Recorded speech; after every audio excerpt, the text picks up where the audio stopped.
So, good morning. My name is Vince. Been here for a while, and not just today, but before. And I just wanted to say thank you. So, whether you're tuning in online for the first time or the 25th time, I think that's about 6 months times four online messages. Welcome. Welcome to the spiritual gym. And I really, really like how Vince and Jeff define this place as the spiritual gym. Because if you're new here, whether in the room or you're new online, Friends Church is different. And different is better than better. Different is better than better. And what I mean by that, for me, when I first came here, my background is Lutheran, and I'll shout out to all the Lutherans out there. We're a church for people who don't fit church. So just let that be what it is. You can hear music that was incredibly played this morning from the heart, wholeheartedly, just, it's words escape me for how much this music means to me in this place. It gives me the freedom to explore my spiritual journey without the shame, without the judgment. So, some people might think that we don't talk about the Bible enough. Well, you know what? You got one at home probably, and there's probably one online. Go for it. Somebody resonates this because we have a tremendous amount of existing donors that have really stepped up, even more so because of COVID and the experience of online here and all that. And so a big shout out to all of our existing donors who believe in what Friends Church stands for, to believe in that all humans matter, to believe in that whatever your deal is in life, whatever your life looks like, it's welcome here.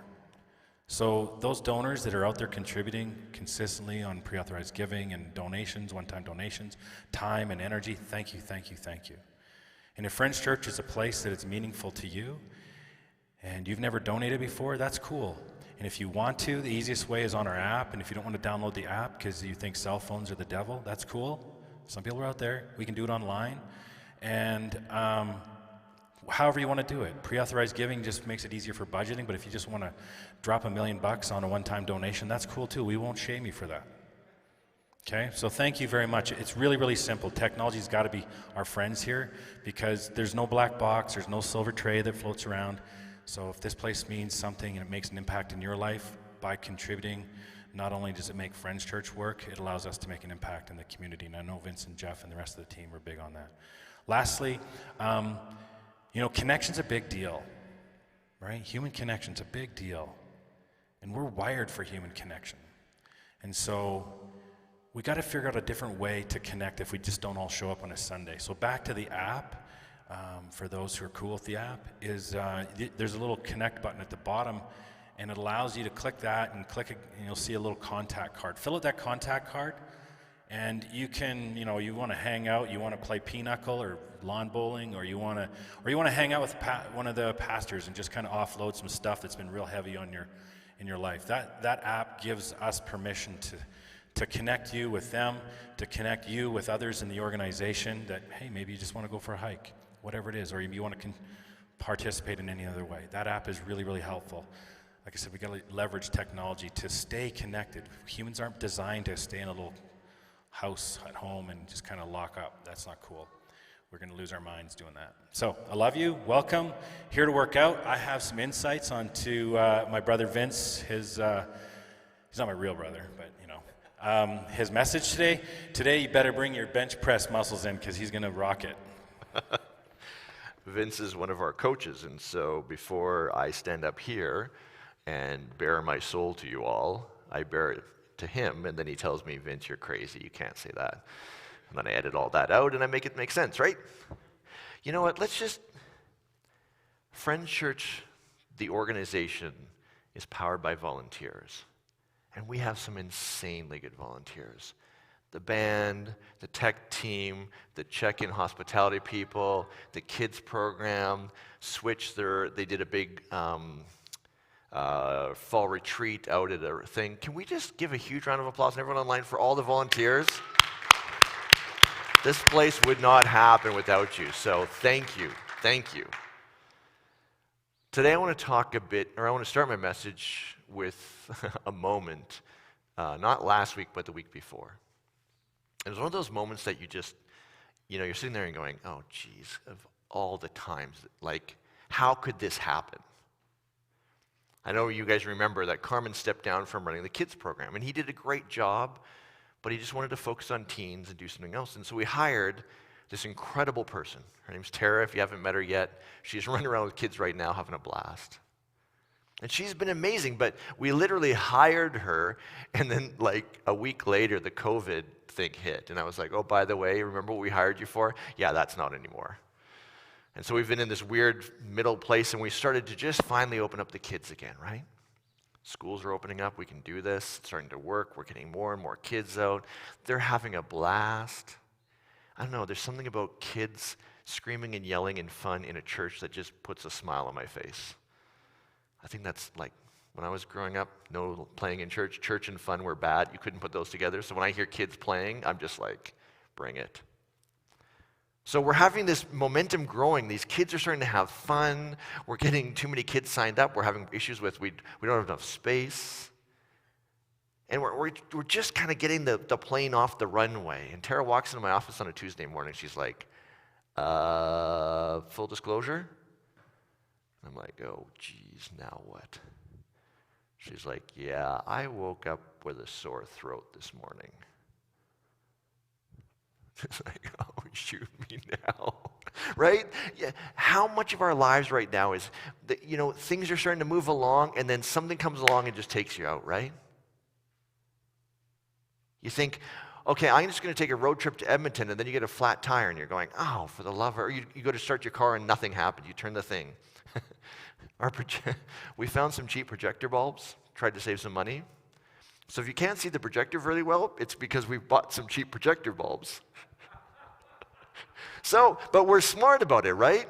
They were like a seventh of the price of a regular one. So we bought two. Oh, one goes down, bam, right the next one. So this morning we looked at it and we all went, geez, that's dim. That's not going to work. Let's get the spare bulb out. So we brought out the lift, put it right here. It's going to be awesome. I'm going to blow your guys' minds. It's going to be so bright, you're going to wear sunglasses today. Go to start the lift, click, click, click, click, nothing. I thought I was fairly well restrained that I didn't kick that stupid lift because I was like, you got to be kidding me. We had this whole plan, and it was going to be beautiful, and suddenly we're in this place where it's chaos, right? Chaos today is this moment where you think things are going to go this way, and all of a sudden they take a left.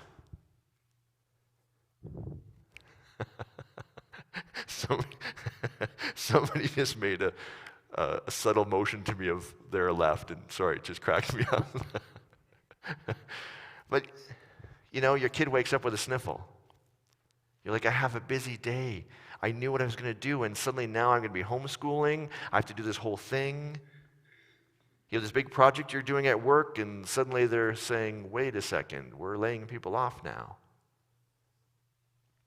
Right now, I think we're probably dealing with chaos more than we have in a long time. And the question I want to ask you today is this: how do you handle the chaos? How do you handle it when kind of your idea of how it's going to go, there's just no, whatever you think is going to happen, something different happens. Something takes a left, something takes a right. I remember, I was going to say one of the biggest times. No, the biggest time is when I got divorced. That's a left in the plan of life, isn't it? Any divorced people out there know. It's like you're going along and all of a sudden, wow, I am single now. Well, but I had a different moment. I was actually walking to my doctor for some reason. I don't even remember why, but I remember the moment. She's on the second floor, and I'm walking up the stairs, and as I'm walking up the stairs, my phone rings. So I pull it out of my pocket and look, it's my dad. I thought, well, that's weird. He doesn't call me very often, but I answered, hey, Dad, can I call you right back? I'm just walking to the doctor. He says, no. Okay. He says, I have something to tell you. Your mom has terminal cancer.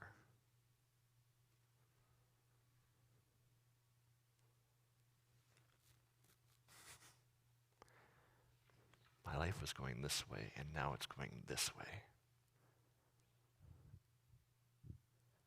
My parents had just retired. They worked blue-collar jobs their whole life. They were finally going to start doing things like travel and, all the things they put off because they had no money and they were just working.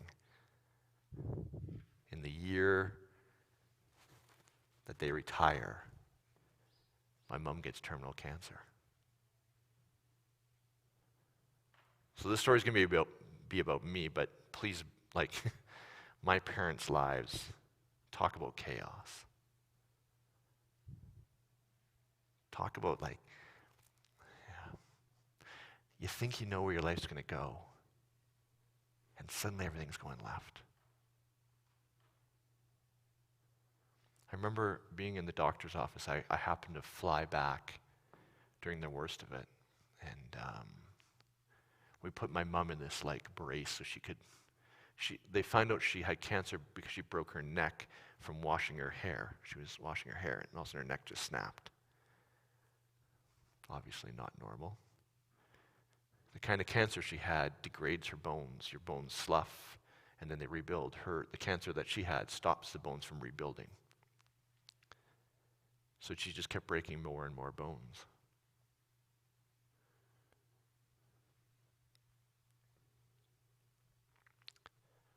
We put her in this clamshell thing that held her from here to her head so she couldn't move at all, put her in a wheelchair. And we drove to the city to the hospital where her oncologist is. And it was the most surreal experience. The doctor was so amazing. She was this little medium-sized Asian lady who, I kept thinking, man, you deal with this all day, every day. How do you deal with this? And we're just all frazzled. I am in so much chaos right now. My mom's she's high as a kite. You break that many bones, they just give you whatever drugs you want. Yeah, she was seeing angels, I think. I don't know what the hell. My dad is losing his mind, right? His partner, 50 years. The rest of the family, me and my siblings are all just, it's chaos. It's the moment in every one of our lives where I didn't guess I was going to be here. This isn't the plan I had. This isn't how I wanted things to turn out. I had a whole journey, and now we're on an off-ramp someplace. And I remember sitting there with the doctor, and we're all just, the way forward is just a jumbled mess. I'm dealing with the loss of my mom. She's still there, but I'm grieving her and my dad again. We're all just all over the place. And the doctor starts talking to us about what this journey is going to be like.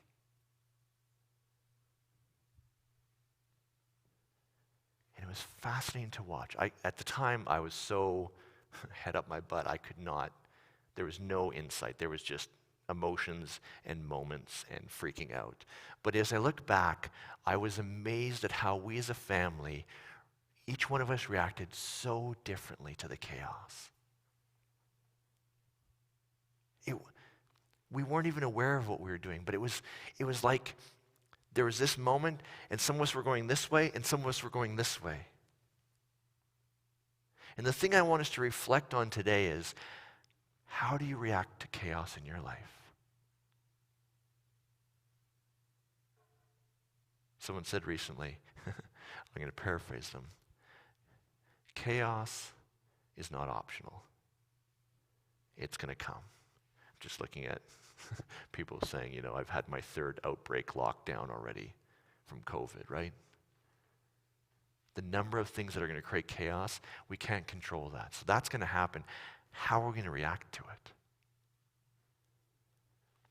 And I'd like to tell you I'm going to take a book that was just written in the last year of the newest research. But the reality is, this question has been asked for as long as we have written stuff. The oldest story in the Bible, I think, is written about this moment. How do you deal with chaos? Now, since you guys, what did Vince say? There's probably a Bible someplace in your house, or you can go online and look it up. Since you all have it memorized, The first story in the Bible, again, because you all know, just to test my knowledge, starts with in the beginning. It's Bereshit. It's actually, if you look up above you for the people who are here, you see those little hoops up there? That's the visual story they're going to tell you. Because it starts off, in the beginning was chaos. It's like the story of the pandemic. The story of my life, maybe. In the beginning was chaos. The way forward wasn't clear. The plans we had were destroyed. Everything was up in the air. And then the story reads this way: the character God shows up. Now, I'm going to say that really particularly. The character God. So if you guys didn't hear Jeff's message last week, I definitely think you should go back and listen to it, because he parses out why I'm using that phrase, the character God, because this isn't necessarily God. This is a story where there's a character named God with certain attributes. And so without thinking like, okay, that's God and I need to believe in that, no. There's a character in the story named God who does a very particular thing. This character is a being outside of the chaos and comes in and with a word says, I'm going to make order. Light, dark. Not jumbled together. You get dark, then you get light, then you get dark. I'm going to separate the water and the land. You see what's happening? Order. Let me put it into your life. Let me put it into my life first. I'm sitting in front of that little Asian doctor who's done like 20 years of schooling that I don't have. And she's saying, okay, I know you guys are freaking out. I know you guys are losing your minds, but here's the plan. First, we're going to admit her. Second, we're going to do radiation. Radiation is going to kill the cancer in her neck so her neck has enough time to fuse back together. Then we're going to put her on maintenance drugs. Then we're going to hit her with some chemo. And then we're going to go from there. So here's the next 6 months of your guys' lives. It's going to look like this. God comes into the world of chaos and says, this is order.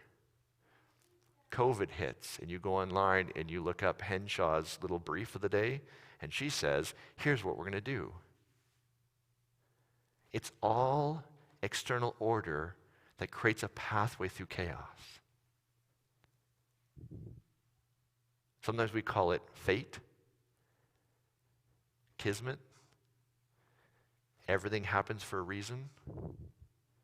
God's plan, karma. It's a way our brain likes to deal with chaos, right? There's this jumbled mess of I don't know what the heck's going on, and something external creates a pathway through that I can follow. That's what the doctor did. This is what the journey is going to be like in your mom's life. Okay.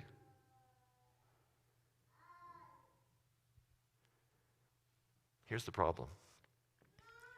Some of us were like, bring on the chaos. Like, I don't know what to do. Doctor, you tell us what to do? Great. I'm just going to bow down and do whatever you tell us to do because I have no other idea of what to do in this. Some of us reacted completely differently. So the story of the Bible starts with two stories. They're kind of the same story. They're just told from two different traditions. They don't really fit together well, but let's just call them the creation stories, and I'm going to air quote that. Put that aside. Third story. The story is about two people, the first two people, Adam, or the Adam, which means mankind, and Eve, which it's a play on the word mother of all.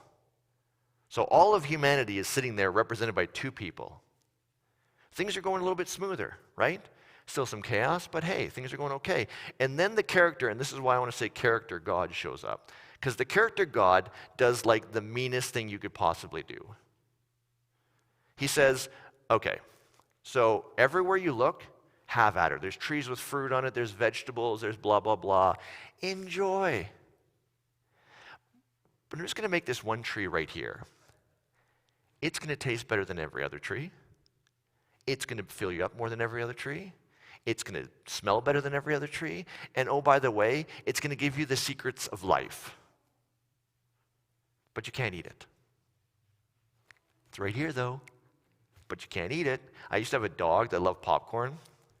That dog would do anything for popcorn. And I would make it sit, and then I'd put the popcorn, I'd balance it on his nose and say, don't, no. And the dog would just be sitting there with his popcorn on his nose like crossed-eyed, like, this is the story, the third story. It's like God saying, everything you've ever wanted in your life is right here, but you can't have it.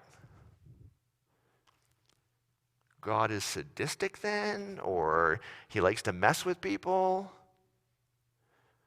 or it answers the question of why some of us reacted the way we did in the doctor's office with my mom. You see, if you only have one option, there's no choice there, is there? If this is the only clothes I have in my entire wardrobe, and I get up in the morning and I go to my closet and this is hanging there, do I have any choice? Well, I could be naked, but that's a bit awkward. When we only have one option, we have no choice. Could it be that the storyteller is saying, hey, look, I'm going to create this really bizarre scenario where I create this sadistic character God who creates the perfect tree that everybody wants, and then says, no, no, no, no, don't, but I'm going to put it right in front of you, but don't eat it. Could it be that that's a story of choice?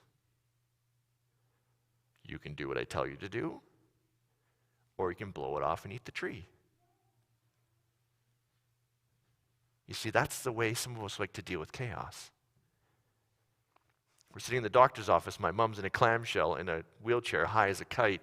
We're trying to deal with the chaos of cancer in our lives. The doctor says, here's the order we're going to take. It's going to be this, then this, then this. And some of us went, oh, thank you. Thank you. There's an order to our lives. We know what we're going to do. And some of us were like, screw you and your 20 years of education. I'm going to go online and research this. And I'm going to tell you what's going to happen with my mom. Your medical degree does not trump Google, huh?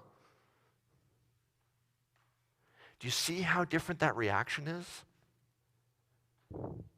There's chaos in our lives. Something is going to go south. Something is going to change. Something is not going to go the way you planned. And you have two, like on a continuum, there's two ways to deal with it. One is you look for that external order.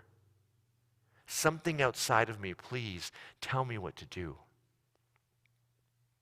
Or you rely on your own choices. No doctor's going to tell me how to take care of my mom. So let's put you in that moment. You're sitting in my seat in that doctor's office. Chaos is all around you. Which one do you choose?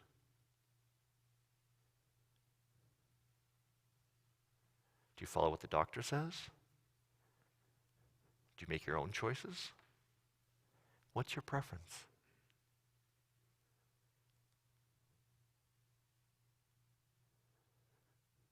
Chances are, depending on what context I tell you, you'll change your answer.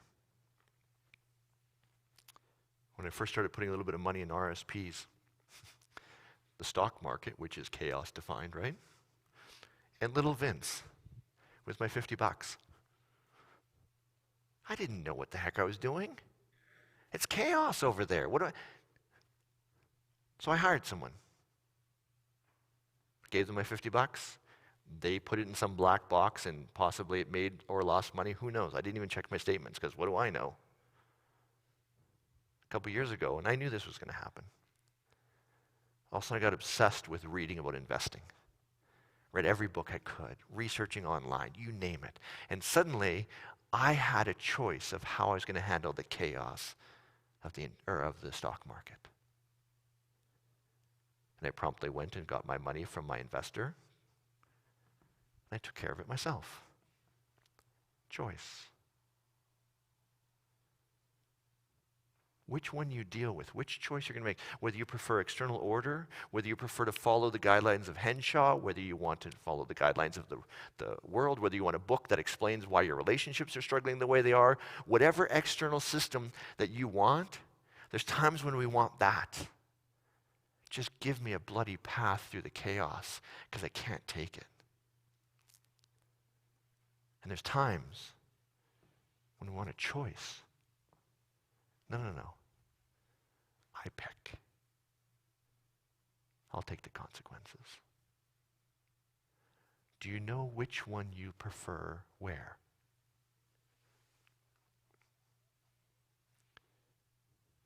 If you go back in your life, can you see how you did it differently at different times?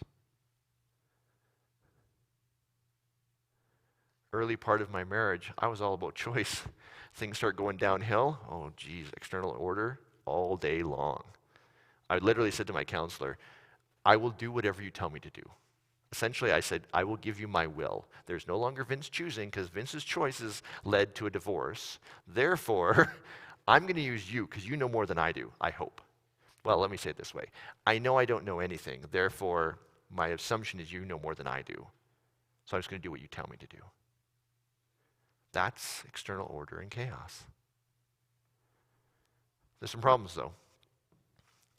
It'd be nice if this was just easy peasy, right? So when we use external order, it's really nice because you can kind of give up responsibility to the world. I don't know what to do, so I'll use an external expert. Let's hope they know more. At least if they screw it up, I can blame them. I don't have to blame myself, right? But here's the deal. They did a bunch of tests where they call it priming. So here's the thing.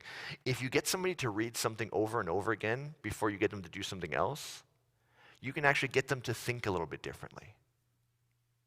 So they got a bunch of documents that basically was kind of like BS, but it would basically say to people, you have no choice. Your brain can't make a free choice. There is no choice.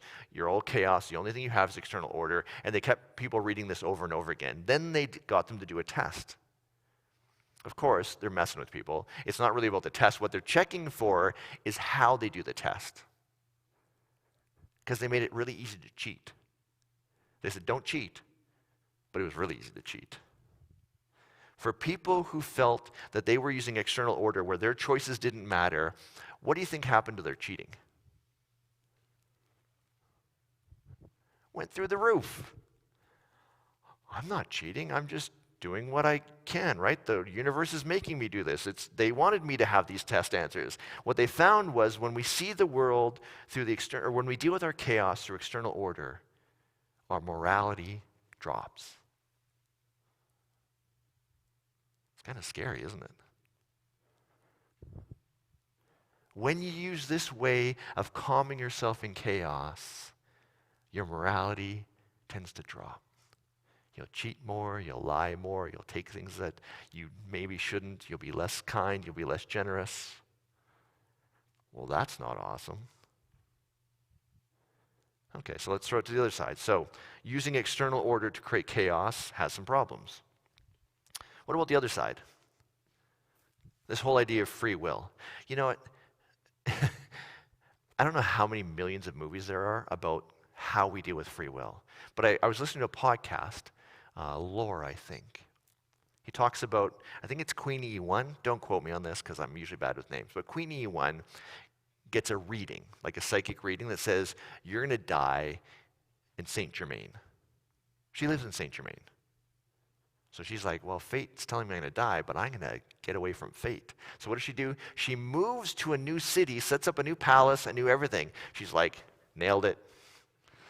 Totally. And we all know what's going to happen, right? Because we've seen a million movies about this. So she's on her deathbed, she's got some infection, and a priest comes to pray with her, and she's like, oh, that was so comforting, thank you. What's your name? And he's like, blah, blah, blah, Saint Germain. The idea is you can't get away from fate.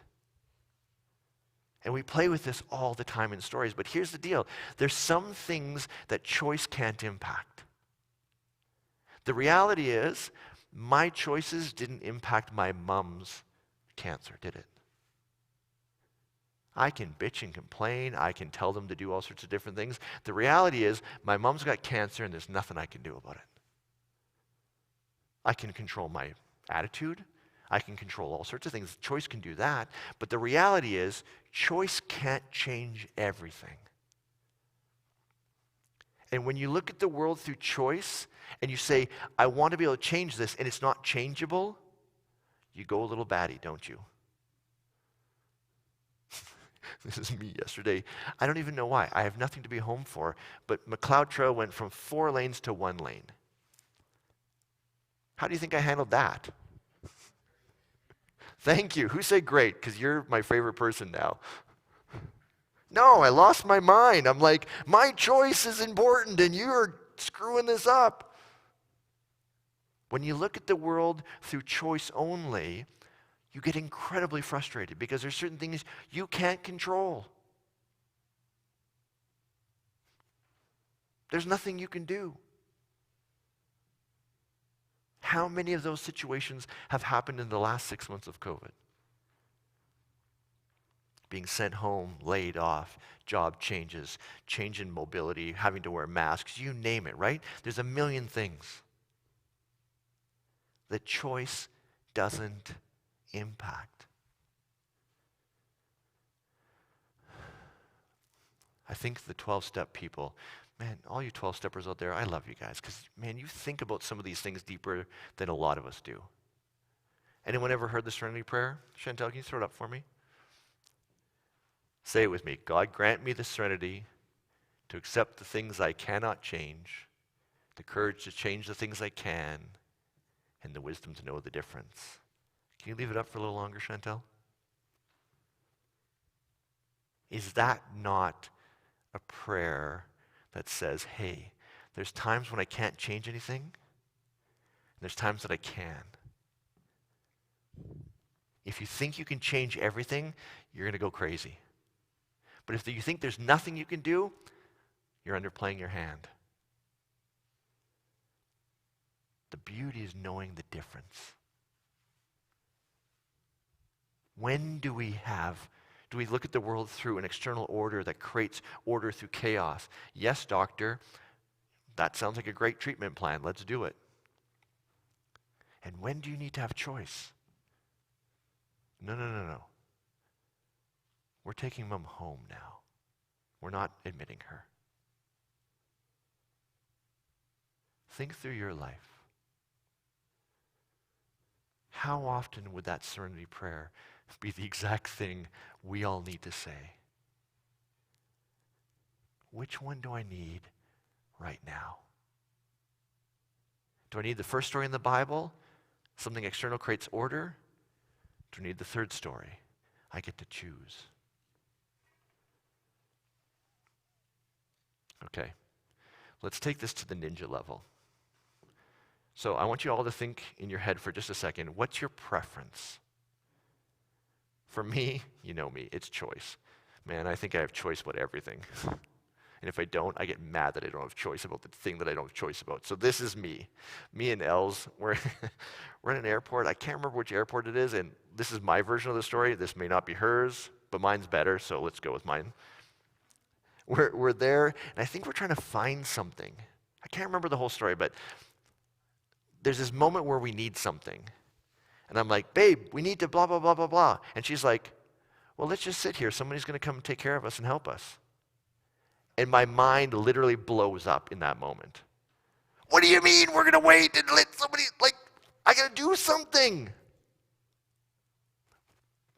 And she's just chill. And I'm losing my mind, vibrating. I'm so we can't trust anyone else. There's nothing to create external order. There's only my choices. We're going to die if I make the wrong choice. Anyone have a moment with somebody in your life where your view and their view in that moment are not lining up at all? Now let's be clear. She's calm as a cucumber. She's sitting down on the bench with her legs crossed, leaned back, hair blowing in the wind, I'm sure.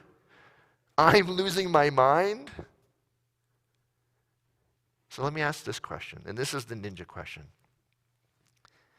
How often are disagreements you have with people you love more about the preferences we have in how we deal with chaos than the actual issue you're talking about?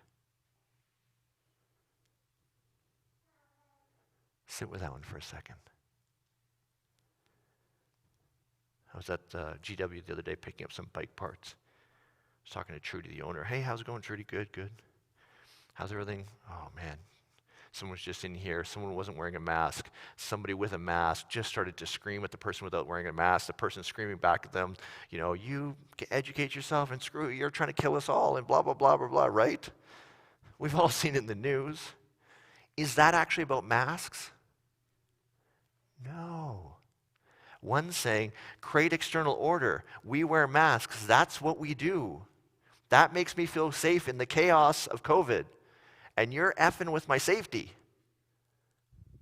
The other person is saying, you have a bloody choice, you moron. Quit being a lemming and going off the cliff with everyone else. Are they talking about masks? No.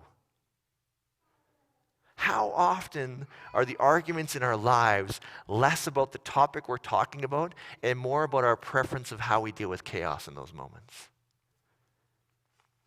Can you start to see it in your life as you kind of like poke or pick the scabs off?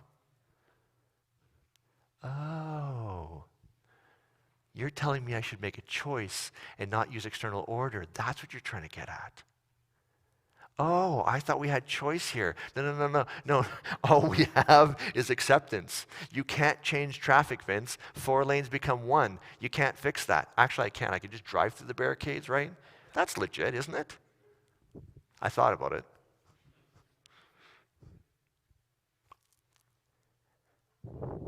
I've seen too much in our world right now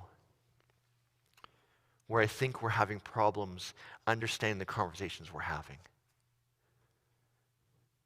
Some of us want choice, some of us want external order, and we're fighting about that, but we're calling it something different.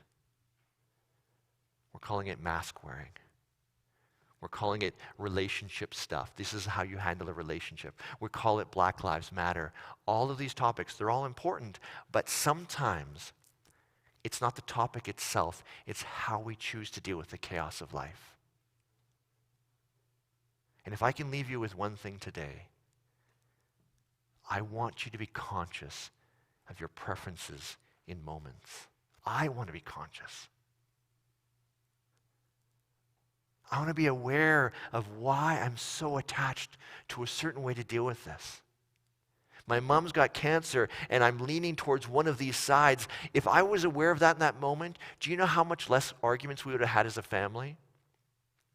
The number of times someone said, you don't care about mom.